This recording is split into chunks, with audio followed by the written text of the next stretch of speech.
Hey there guys, welcome to Anthony Reviews, where Anthony reviews. For the first time in 12 years, we have a new Superman movie coming out. Well, solo Superman movie that is. So, with this new movie based on the Man of Tomorrow, we've got a brand new toy line to promote it. Coming from Spin Master, we have a 6-inch scale action figure line featuring characters like Superman, Green Lantern, Guy Gardner to be precise, Mr. Terrific, and villain, I guess you could say, the Engineer. More toys are on the way, but I'm so excited for this movie that I honestly wanted to go ahead and just review these while I have them now.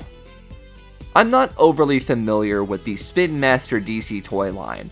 I know they've had the license for quite a few years now, and from what I can tell, they're pretty standard sort of action figures that come with accessories and have vehicles and playsets, you know the works. I know it can be hard to remember sometimes as adult collectors, but toys are primarily for children, so knowing that the DC brand is present on store shelves for kids, I think is great. These Superman figures are a bit different from the norm. Like I said earlier, I'm not overly familiar with the line, but I do have a figure or two. They normally come in the 3-inch scale, but for Superman here, we have 6-inch action figures.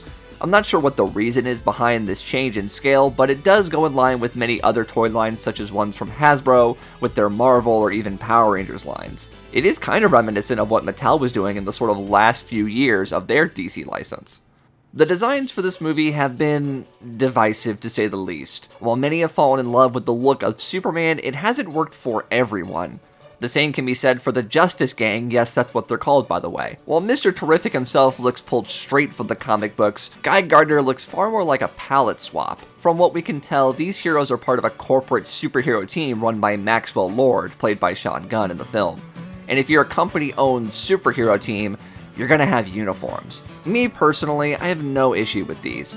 Guy Gardner is known for wearing a sort of sleeveless jacket in the comic books, so to have him in this like black and green and white jacket, it isn't too crazy for me. The shocking detail about these two is the lack of reuse. Since they're essentially wearing the same outfit just with different colors, I totally figured that they would just replace the heads on both and call it a day. But no, Green Lantern is accurately larger than Mr. Terrific, a detail I'm happy they managed to do correctly. I'm also happy to say that with these figures, the detail in paint is very present and realized. With figures like these, I'm very used to corners being cut, and don't worry, I'll have my complaints later on, but in terms of paint and sculpting, I really don't have any. All the details I'd want are there. For example, the text on Mr. Terrific's jacket. You have the fair play on the arms here, as well as Terrific on his back, and it looks good. Superman has everything you'd want as well. The entire body has this texture to it, and the symbol is nicely sculpted. The paint may be a little messy here and there, but nothing too horribly wrong, at least with the one that I have. The Engineer is certainly the most bland out of the bunch, but I'm not exactly sure what else you do with her. In the film, it does appear she has a sort of battle mode with stuff on her face, and she has like saw blade arms. Maybe that's a different toy coming later down the line, but in terms of a standard Engineer, this is what we got. Out of this lot of figures though, the one I'm most impressed with is Guy Gardner. For $10, the likeness to Nathan Fillion is pretty stellar. While I do really like Green Lantern's head sculpt, the others are, I would say, fine. The Engineer looks enough like Maria Gabriela de Faria. Mr. Terrific has most of his face covered, so it's hard to pinpoint the likeness to Eddie Gathegi, and Superman looks more like David Cornsweet than, say, Routh or Cavill, but it's not a one-to-one. It sort of feels like the idea of Superman rather than specifically David Cornsweet.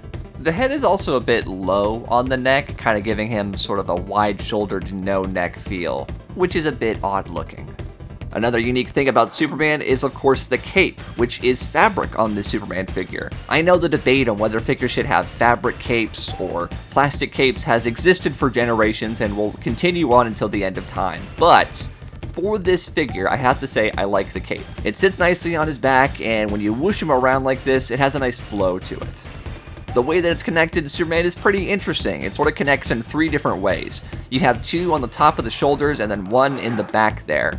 You have sort of sculpted details on the shoulders to make it look like it's coming all the way through the front, as well as a small section on his back, which I guess gives it a bit more of a fuller look, more of a curve, as opposed to the natural sort of straight cuts the cape has. One nice thing about Superman from the back, of course, is the nice yellow Superman logo on the cape. Just like everything else about Superman, the logo is something that some people love and some people don't.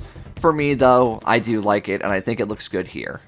Something that I was expecting to be limited was the articulation, and I can say that my expectations were more or less met, for better or worse. They can all move their arms at the shoulders and elbows, and they can move their legs at the hips and knees, which is pretty standard stuff. And you do have some movement in the neck, but pretty much just moving the heads left to right. There's no wrists, no ankles, no waists, no abs, none of that stuff. While some of that isn't super necessary for these types of toys, the one I won't let it slide with is the sort of neck movement, especially with Superman. The character known for flying just can't look up to fly. His head only moves left to right, not up and down. Now, I know, this is pretty standard for figures like this, but it would be nice if you could have just a little bit of movement somewhere. The tagline of this movie is "Look Up," and he can't even do that.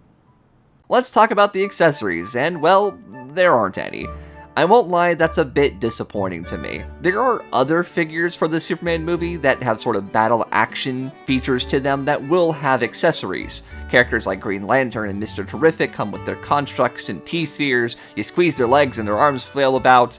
I don't have any of those sadly, so I don't know if they're compatible with these figures, but they are the same scale, so it is possible, presumably. The lack of accessories make the hand choices even stranger for me. All of them have open hands, perfect for wielding swords or bats or guns or whatever, but since none of them come with anything, it leaves them looking a bit odd. I think at the right angle, a hand like this can look like a fist, but if you were going to include anything for them to hold, why not just give them fists? They may not come with any kind of weapons or guns or anything like that, but they do come with at least something. Instead of character-specific items, we have a Build-A-Figure for this toy line. The age-old practice of packaging your toys with body parts of another character to encourage kids to buy them all. The character you get here is one of Superman's robots from the Fortress of Solitude, 4 to be precise. These robots have been featured in a lot of the promotional material, so it's cool to know that they're getting plastic representation here. It does make me wonder if they'll release any of the other numbered robots. While I'm sure that some of you would be happy to just buy number 4 and build that one up, 4 is a specific character in this film. That's part of why I think it's a pretty smart move to package just one of these guys in a wave. You only need the one. As you can currently see here, I don't have all the pieces yet. As of right now, Hawkgirl and Metamorpho are sold out on Walmart.com, so I do not have them yet. I guess he looks nice. I don't know. I'll find out when I fully build him, but, you know, I guess his arms and legs could be used by the other characters if you'd like. Since these are the latest DC figures in a long history of DC toys, let's see some comparisons. Here we have Superman with some other Superman from Mattel. Here's Guy and Terrific with their Mattel counterparts as well. Cornsweat and Ralph side by side, as well as Nathan Fillion and Ryan Reynolds. These toys are not high-end adult collector items. They are $10 and can be found at Walmart. They are meant for kids to throw and smash and have fun with. For that, I think these are good. They could have better articulation and maybe come with some more stuff, but honestly, for what they are, I think they're worth it. This video is brought to you in part by Super 7.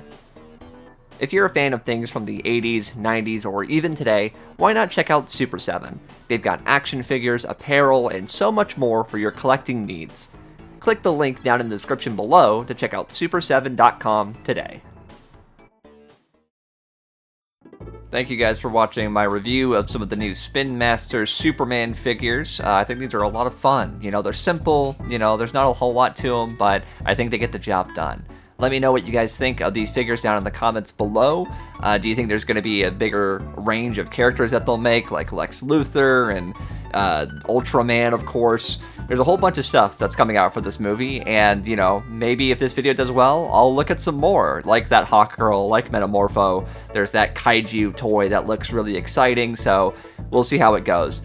Feel free to subscribe to the channel and check out more of my videos. I've got other DC stuff, other Superman stuff. If you're interested, like the video, let me know what you think, and I guess that is pretty much it. Once again, thank you guys so much for watching, and take care.